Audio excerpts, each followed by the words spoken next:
दोस्तों आज मैं एक्सप्लेन करने वाला हूँ हाल ही में एक मूवी केसरी वीर को, जो कि एक सच्ची घटना पर आधारित एक मूवी है। वीडियो के एंड में आप लोग बस चैनल को सब्सक्राइब कर देना, इतना ही चाहता हूँ मैं। तो मूवी की शुरुआत में हमें बताया जाता है कि कैसे चंद्रदेव ने भगवान शिव के द्वारा अपना श्राप को हटवाया था और खुशी में उन्होंने फिर भोलेनाथ का ये सोने का मंदिर बनवाया, जिसको आज सब लोग सोमनाथ मंदिर के नाम से जानते हैं। फिर हमें 14वीं शताब्दी का सीन दिखाया जाता है, जहाँ पर एक रानी अपने बेटे हामिर को भोलेनाथ के बारे में समझा रही होती है। फिर हमें कुछ बताते हैं कि कुछ सालों में हिंदुस्तान की जमीन पर तुगलक सेना ने हमला करके यहाँ के लोगों को गुलाम बनाना चालू कर दिया, और तुगलक की सेना बहुत बड़ी थी, इसलिए उनसे कोई जीत भी नहीं पाता था, और तुगलक सेना पूरे हिंदुस्तान से हिंदुओं को खत्म करना चाहती थी। फिर हम एक जगह पर तुगलक के लोगों पर अत्याचार देते हैं, जहाँ पर एक सैनिक हिंदू लड़कियों को उठाकर दुष्कर्म करने जा रहा होता है। तब एक बहादुर लड़की रजल उस पर हमला कर देती है, लेकिन बाकी सैनिक उसको पकड़ लेते हैं, और उसी समय वहाँ पर एंट्री होती है हामिर जे की, जो कि यहाँ पर तुगलक सेना को बहुत ही बुरी तरीके से मारते हैं और उन लड़कियों की इज्जत भी बचा लेते हैं, और वो उस लड़की को भी सैनिक को भी कैसे छुड़ाते हैं। और यहाँ पर हामिर की बहादुरी उस लड़की को पसंद आ गई थी, और यहाँ पर ये अपने साथियों को लेकर चली जाती है। जिसके बाद हमको अर्थला राज्य का सीन दिखाते हैं, जहाँ पर हमें पता चलता है कि हामिर जी के 2 बड़े भाई भी हैं, डोला जी और अर्जन जी, जो इस राज्य के एक राजा भी हैं। हालांकि उनकी माँ भी इस दुनिया में नहीं है, लेकिन उनकी भाभी हामिर को उसकी माँ जितना ही प्यार करती है, और वो कई दिनों से हामिर के आने की राह देख रही थी, क्योंकि उनकी माँ के गुजरने के बाद हामिर जी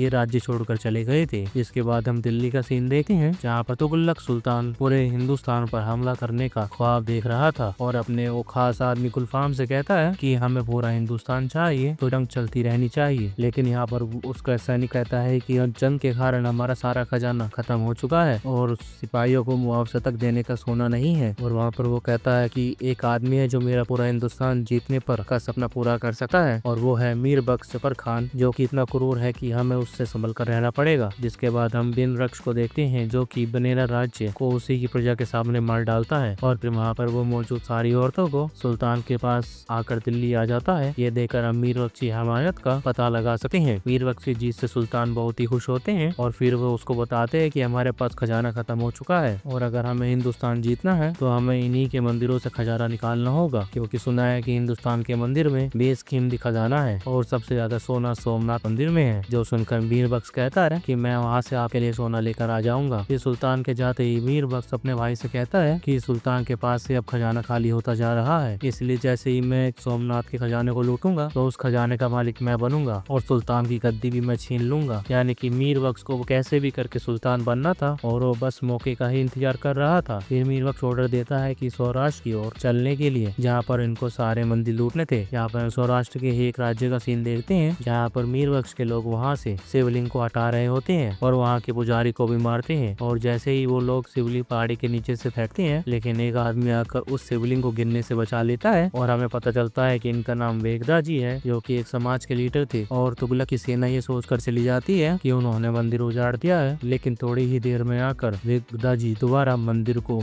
फिर से स्थापना कर देते हैं, और पता चलता है कि वेगदा जी भोलेनाथ के परम भक्त हैं। इधर कई महीनों बाद हामिर जी अपने राज्य में आते हैं, और इसी खुशी में ये लोग जश्न मनाते हैं। वहीं दूसरी तरफ मीर बख्श तेजी से सोमनाथ की तरफ बढ़ रहा, और उसके रास्ते में जितने भी राज्य आ रहे थे उन पर वो कब्जा भी करता जा रहा था। इसी दौरान उसने कई हिंदू राजाओं को भी मार डाला था। इधर हामिर जी अपने दोस्त के साथ घूम रहे होते हैं, और बताते हैं कि वो उन्होंने कुछ समय पहले एक लड़की देखी, उसके जैसी लड़की कहीं भी नहीं होगी। और वहीं पर हामिर जी को एक शेरनी दिखती है, जिससे किसी दूसरे राज्य के सैनिक मारने के लिए बढ़ रहे थे, लेकिन वहाँ पर वही लड़की आ जाती है शेरनी को बचाने के लिए, और वो उन सैनिकों को मारने लगते हैं, और तभी हामिर जी भी उसकी मदद करते हैं। और उसी दौरान हामिर के ऊपर भी एक बार हो जाता है, और वो रजल के साथ झील में गिर जाता है। और जब हामिर जी को होश आता है तो वो भी उस समाज के अंदर थे जहाँ पर उनका इलाज चल रहा था। और यहाँ पर हामिर जी जब बाहर निकलते हैं तो उससे रजल मिलती है। तब हामिर जी उसकी बहादुरी की तारीफ करने लगते हैं, लेकिन तभी वहाँ पर वेगदा जी आते हैं, जो कि असल में रजल के पिता थे, और रजल ने उन्हें बता दिया था कैसे हामिर जी ने उनकी सहेलियों की इज्जत बताई थी तुगलक के हाथों। इस पर वेगदा जी कहते हैं कि हमारे आज कुल देवता की पूजा है, इसलिए तुम भी यहाँ पर शामिल हो ना। इसके बाद वेगदा के जाते ही हामिर जी रजल से बात करने लगते हैं, और रजल को भी उनसे बात करके अच्छा लग रहा था। खैर अब रात को कुल देवता की पूजा हो जाती है, और अगले दिन हामिर जी बच्चों के साथ उसी के दाव पेच आजमा रहे थे। लेकिन तभी वहाँ पर वेगदा जी आते हैं और कहते हैं कि आओ हमारे साथ 2-2 हाथ हो जाएं, और तभी दोनों लड़ने लगते हैं। लेकिन जब हामिर जीतने वाले होते हैं तो वो रजल को देखकर जानबूझकर हार जाते हैं, ताकि रजल के सामने उसके पिताजी ना हारे। लेकिन वेगदा जी के जाते ही रजल हामिर जी का मजाक उड़ाती है कि कि मेरे पिता के सामने तो तुम टिक नहीं पाए। लेकिन यहाँ पर आमिर जी उसे कहते हैं कि तुम्हारे लिए तो मैं कुछ भी हार सकता हूँ, और यहीं से इन दोनों के प्यार की शुरुआत हो जाती है। इसके बाद आमिर जी को वेगदा जी बुलाकर पूछते हैं कि तुम कोई आम आदमी तो नहीं लगे, ये बताओ कहाँ से हो तुम। जिस पर आमिर जी पहले तो बताते नहीं है, लेकिन जोर देने पर बताते हैं कि मैं रोनल जी और अर्चन जी का भाई हूँ और यहाँ पर रजल के लिए रुका हूँ। इसको सुनकर वेगदा जी को गुस्सा आ जाता है और वो तुरंत आमिर जी को वहाँ से निकाल देते हैं। और जब आमिर जी वहाँ से जा रहे होते हैं तो वहाँ पर रजल आती है और कहती है कि मुझे छोड़कर क्यों जा रहे हो। जिस पर आमिर जी कहते हैं कि मैं तुमसे शादी करने जरूर वापस आऊंगा। और जब आमिर जी वापस अपने राज्य में आते हैं तभी उनके बड़े भाई बताते हैं कि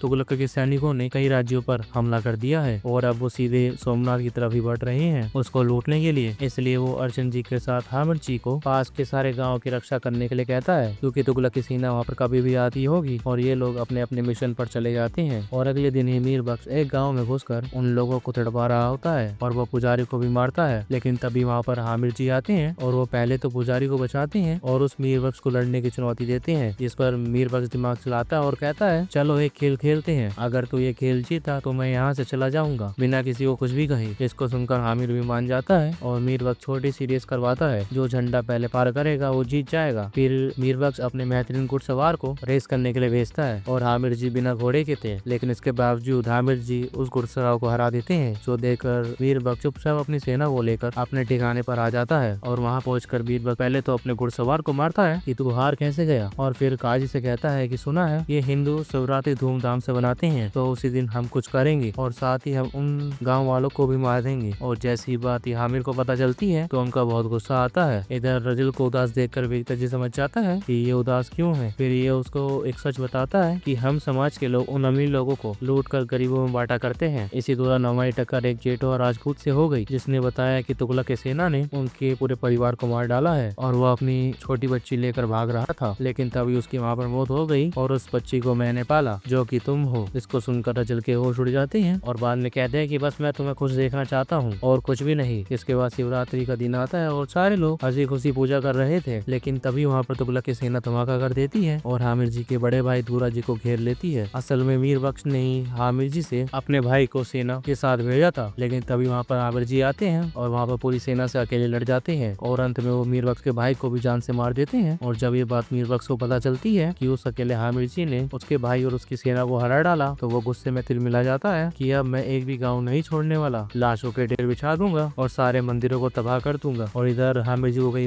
गाँव वाले कह रहे थे कि तुमने उन तुगलकों से पंगा लेकर अच्छा नहीं किया, कि अब वो किसी को भी नहीं छोड़ने वाले। उनकी सेना तो काफी बड़ी है कि आज भी अगर हम लोग नहीं लड़े तो वो लोग हमारा सब कुछ छीन लेंगे। तो इसी वजह से आमिर जी इन सभी लोगों को मोटिवेट करते हैं। फिर जब कुछ लोगों में हिम्मत आ जाती है तो ठीक है, आपने जो किया वो सही किया और हम सब मिलकर उन तुगलक की सेना से लड़ेंगे और किसी भी हालत में अपने सोमनाथ मंदिर को बचाएंगे। उसके बाद आमिर जी अपने भाई का आशीर्वाद लेकर निकल जाते हैं मीर बख्श के खिलाफ युद्ध करने के लिए, क्योंकि वो अगर आ गया है तो सोमनाथ मंदिर खतरे में पड़ जाएगा। फिर जब हामी मीर जी अपनी सेना के पास जा रहे होते हैं तभी उनसे मिलने रजल आती है और कहती है कि मुझे पता चला है कि तुम युद्ध लड़ने जा रहे हो, लेकिन तुम्हें अपना वादा निभाना ही पड़ेगा मुझसे शादी करने का। जिस पर आमिर जी मना कर देते हैं, अगर मुझे पता नहीं कि मैं चंद पर लौट पाऊंगा भी नहीं। लेकिन रजल फिर भी कहती है कि मैं तुमसे ही शादी करना चाहती हूँ, कहा कि मैं हमेशा तुम्हारी बनकर रहूं। तब आमिर मीर जी मान जाते हैं और दोनों की शादी हो जाती है। फिर वो आमिर जी से कहते हैं कि हम भी आप लोगों के साथ युद्ध में चलेंगे, क्योंकि बात हमारे महादेव के मंदिर की है। तभी यहाँ पर सारे शिव भक्त इकट्ठे हो जाते हैं। जिसके बाद ये सारे लोग मिलकर तुगलक की सेना को जंगल में कैसे हराएं इसका प्लान बनाते हैं और फिर ये लोग तुगलक की सेना को जंगल में बुरी तरीके से हरा देते हैं और आज इन्होंने काफी सारे मीर बख्श के सैनिकों को मार भी डाला था। फिर अगले दिन पूरी प्लानिंग के साथ मीर बख्श से काफी सैनिक मार डालते हैं, क्योंकि इन्हें जंगल का फायदा था और मीर बख्श की सेना भी बड़ी थी और धीरे धीरे ही उसको खत्म करना होगा। और इस तरीके से 5-6 दिन बीत जाते हैं और मीरश्वर को भी कहीं न कहीं गुस्सा आने लगा था कि मेरी सेना कुछ उन हिंदुओं को नहीं मार पा रही है, इसलिए वो सीधा दिल्ली से कुछ तो को मंगवा लेता है और उसके जरिए पूरे जंगल में विस्फोट करा लेता है, जिसके कारण जंगल में आग लग जाती है और कई सारे आमिर जी और वेगदा जी के लोग मारे जाते हैं। और यहाँ पर गुस्से में वेगदा जी और आमिर जी दोनों मिलकर उन तोपों को तबाह करने लगते हैं और साथ ही वो उस आदमी को भी मार डालते हैं जो चुन चुन कर इन लोगों पर तोप चला रहा था। फिर जैसे ही तो का गोला आमिर जी को लगने वाला था तभी वेगदा जी उनको बचा लेते हैं, लेकिन वो गोला लगने से वेगदा जी की वहीं पर ही मौत हो जाती है, जिससे मीर बख्श बहुत खुश होता है। और वहीं पर ही पूरे जंगल में आग लगने की वजह से कई सारे लोगों ने अपनी जान गंवा दी थी और केवल आमिर जी के साथ केवल 4 लोग ही बचे थे युद्ध करने के लिए। फिर वो लोग दोबारा मीर बख्श की सेना से युद्ध करने के लिए आ जाते हैं और मीर बख्श उनका खूब मजाक उड़ाता है कि तुम 5 लोग लोग मेरी इतनी बड़ी सेना से कैसे लड़ोगे। तभी पांचों जने उस सेना से भिड़ जाते हैं, पर घायल होने के कारण ये लोग ज्यादा देर टिक नहीं पाते। हालांकि अभी भी आमिर जी मीर बख्श के सैनिकों को मारे जा रहे थे। तभी वहाँ पर मीर बख्श आता है और कहता है अगर तुझमें इतनी हिम्मत है तो मेरा मुकाबला करके दिखा। तभी यहाँ पर इन दोनों में लड़ाई शुरू हो जाती है और मीर बख्श आमिर जी को बुरी तरीके से घायल कर देता है। लेकिन भोलेनाथ का नाम लेकर आमिर जी उठ जाते हैं और